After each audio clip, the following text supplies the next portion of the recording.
"We don't need old men like you dragging us down," she said, tossing her hair as if firing me was a mere formality.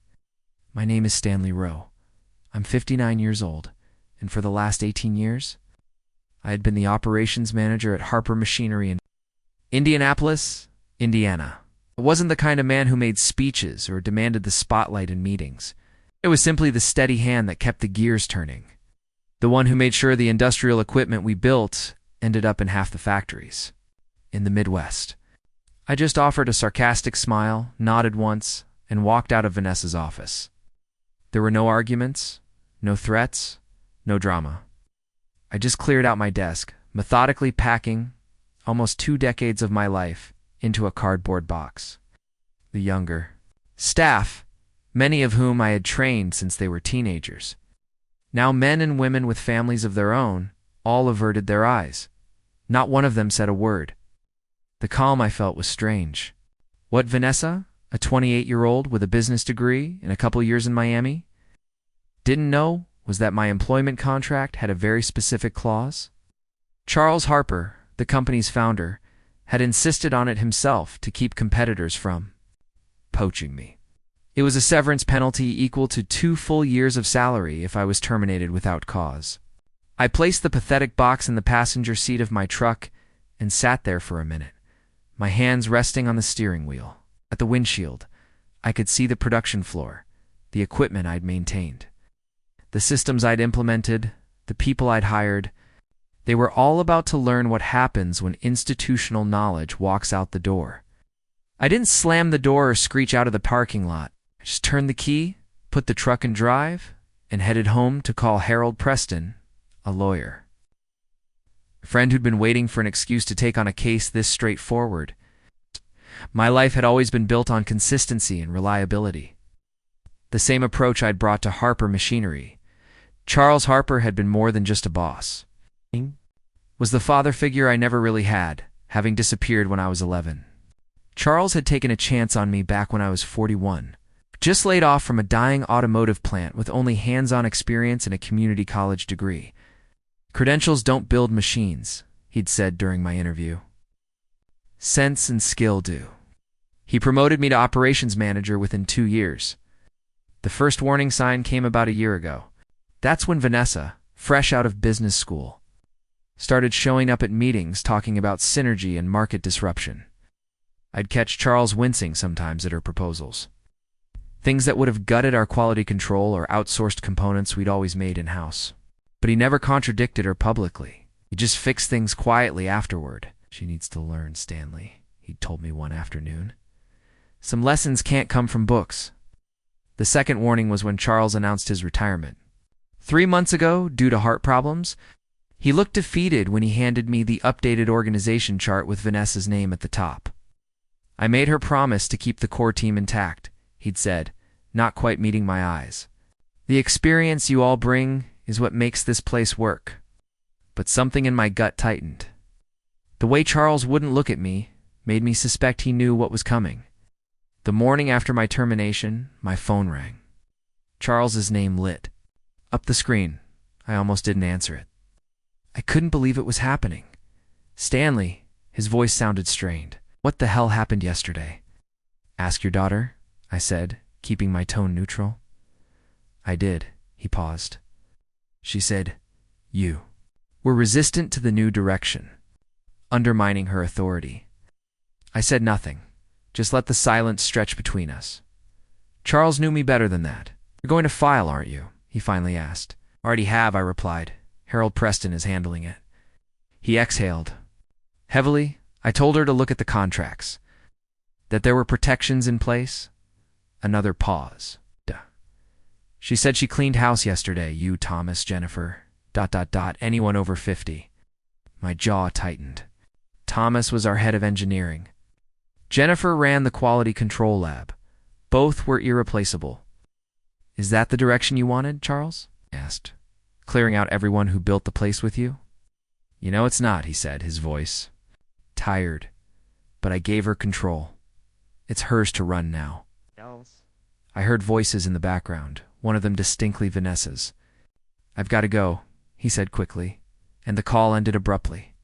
I looked at the contract on my kitchen table. Section 12, paragraph 3. In the event of termination without documented cause, employees shall be entitled to severance compensation, equal to 24 months of current salary. Harold had highlighted it in yellow. It's airtight, he'd told me. I picked up my phone and called Thomas, then Jennifer. By noon, I'd spoken with every veteran employee Vanessa had fired. Check your contracts, I told each of them. Call Harold. And I made one more call to Douglas Clean, owner of Precision Parts across town. Still interested in that conversation? I asked him. 3 days after being fired, I sat across from Vanessa and Harper Machinery's corporate attorney in a downtown office. Harold Preston was beside me. This is ridiculous, Vanessa said, without even looking at the document. We're implementing a new direction. That's cause enough. Harold, a patient man who'd seen every corporate trick, simply pointed to the highlighted clause.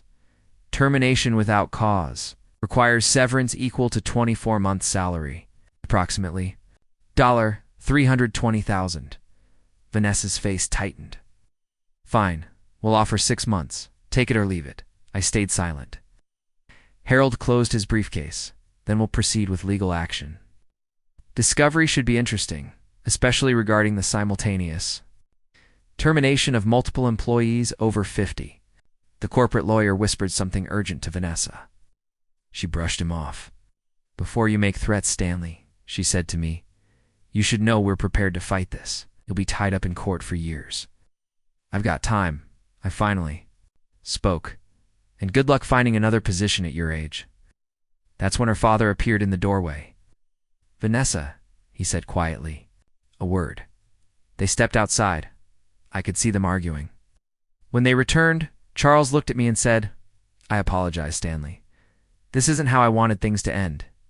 I nodded once. Nothing more needed to be said. As Harold and I stood too, Vanessa stepped in front of me. This isn't over. Any company that hires you can forget about doing business with Harper. You're right, I told her. It isn't over. The severance payment hit my account a week later. $320,000 minus taxes. More money than I'd ever seen at once. I should have felt vindicated, but instead, I felt hollow. Money wasn't the point. 2 months later, I sat in Douglas Clean's office reviewing architectural plans for our new facility. The name of our venture was Cornerstone Precision. The name had been Thomas's idea. Build from the corners up, he'd said.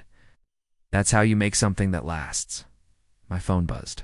A text from Jennifer, still working in Harper's lab, but feeding me information. The message contained a photo of an internal memo. Production delays, quality control issues, 3 major clients threatening to pull contracts over missed deadlines. I showed it to Douglas, feeling no satisfaction. Stanley, his voice sounded defeated. I know what you're doing. I'm not calling to ask you to stop. I'm calling to ask for your help. He told me Vanessa had been selling off assets and that the board was concerned. You're the only one who knows every part of the operation, he said. The only one who might see a path forward. And because I should have listened to you months ago when you warned me she wasn't ready. What exactly are you asking, Charles? Come to my house tonight. 7. Bring Thomas if he's willing. The board wants to meet to discuss options, including a change in leadership. I looked down at our small but growing operation. I'll be there, I said finally, but I'm not promising anything. 6 months after being fired, I stood in the back of Harper Machinery's main conference room. The quarterly all-hands meeting had just been called to order. Vanessa was blaming market conditions and legacy inefficiencies when she noticed me. What is he doing here? She demanded. Charles nodded to the chairman, who stood up. Vanessa, he said, the board has reached a decision regarding the company's leadership. Her face went white. Harper Machinery is merging with Cornerstone Precision, I said, my voice steady. The board has approved the acquisition agreement this morning. This is absurd. She laughed sharply. I'm the majority shareholder. No, Charles said, standing slowly. You hold 20%.